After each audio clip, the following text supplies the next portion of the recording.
তোমরা সবাই কেমন আছো? আশা করি ভালো আছো। তো আমিও ভালো আছি। তো আজকে একটা ছোট্ট মিনি ব্লগ নিয়ে চলে এলাম। তো এটা আজকের রেসিপিটা হচ্ছে পটল, দই পটল। ঠিক আছে, এটা আমি নিজে নাম দিয়েছি দই পটল। তো আমি ফার্স্টবার ট্রাই করব, মানে আমি নিজের থেকে এটা বানাবো, জানি না কীরকম হবে, বাট ভালো করার, টেস্টি করার চেষ্টা করব। তো আমি পটলটাকে দই দিয়ে আজকে রান্না করব। জানি না হয় কি না, আর আদেও হয়, হয়তো হয়, অনেকে করে, বাট আমি কোনোদিনও করিও নি, কোনো ভিডিওতে আমি দেখিনি, কিন্তু আমি নিজের থেকে আজকে মনে এলো, তাই ভাবলাম করে তোমাদের সাথে শেয়ার করি। তো দেখো, এখানে আমি লাল করে পটলটা ভেজে নিচ্ছি, আর এখানে আমি ছোটো ছোটো করে আলু কেটে রেখে ভেজে নিয়েছি প্রথমে।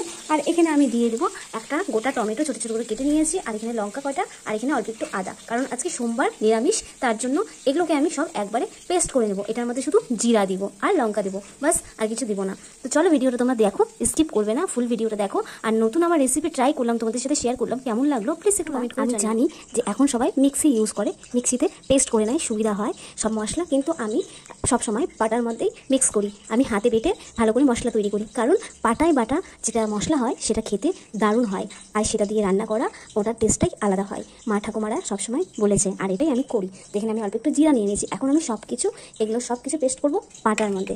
চলো ভিডিওটা। এখানে আমি সরষের তেল দিয়ে নিয়েছি, তেলটা গরমও হয়ে গেছে।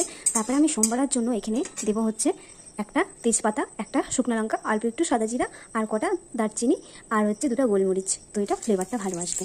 তো আমি ফার্স্টবার করছি এটা, মানে আমি নিজের মন থেকে করছি, ভাবলাম আজকে একটু আলাদা রকম করে ট্রাই করি। মাঝে মধ্যে তো একই খাবার একই রকম করে করতে করতে একই খাবার হয়ে যায়, ওর জন্য ভাবলাম টেস্টটা হয়তো একটু আলাদা হবে, তার জন্য আলাদা রকম করে নিচ্ছি। তোমরা ভিডিওটা সম্পূর্ণ দেখো। তো আমার সোমবার হয়ে গেল, তো সেখানে একটু ভালো মতো একটু ধোয়া উঠুক, তাহলে ফ্লেভারটা বেরোবে। তারপরে এখানে আমি যে মশলাটা, পাটায় বাটা মশলাটা আমি তৈরি করে নিয়েছি। এখানে কী দিলাম তোমরা তো দেখেছোই, টমেটো একটা, আর 4-5টা লঙ্কা, অল্প একটু আদা আর জিরা, এটা বেটে নিয়েছি আমি। তারপরে এর উপর দিয়ে দিয়েছি অল্প কালার হওয়ার জন্য শুকনো লঙ্কার গুঁড়ো। তো তারপরে আমি আর কী দিচ্ছি এটার মধ্যে, তোমরা মশলাটাকে আমি ভালো মতন কষিয়ে নেবো। তো এখানে আমি 1 চামচ লবণ দিয়েছি, 1 চামচ একটু কম হয়ে যাবে, তার জন্য আমি 1.5 চামচ লবণ দিয়ে দিলাম। তারপরে এখানে আমি দিয়ে দেবো হলুদ, 1 চামচের মতন হলুদ গুঁড়ো দিয়ে দেবো। তারপরে ভালো করে এটাকে কষিয়ে নেবো। আর একটু হলুদ দিয়ে দিই, আমি ভর্তি 1 চামচ দিলাম না, জন্য 1/2 চামচ করে দুবার দিলাম। তো এটা ভালো করে মশলাটাকে কষিয়ে নিই।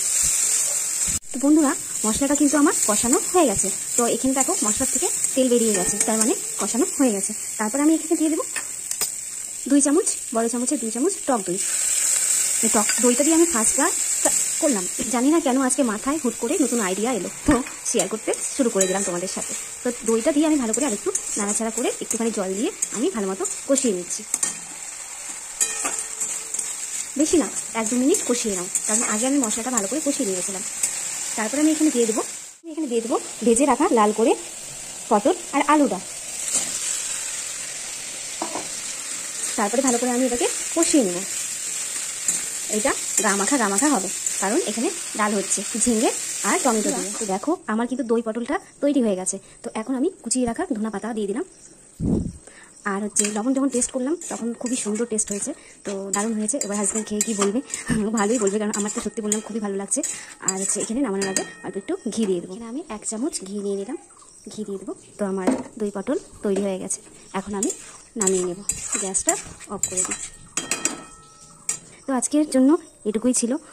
কেমন লাগলো রেসিপিটা তোমরা একবার বাড়িতে ট্রাই করে দেখতে পারো, সত্যি বললাম খুব সুন্দর হয়েছে। আমি যখন লবণটা চেখে দেখেছি তো খুব সুন্দর টেস্টটা হয়েছে। তোমরা একবার বাড়িতে এরকম করে ট্রাই করতে পারো, সত্যি বললাম খুব ভালো লাগবে। তো কেমন লাগলো অবশ্যই কমেন্ট করে জানাবে বেশি বেশি, আর ফুল ভিডিওটা দেখবে, স্কিপ করবে না। নেক্সট নতুন ভিডিও নিয়ে আসবে।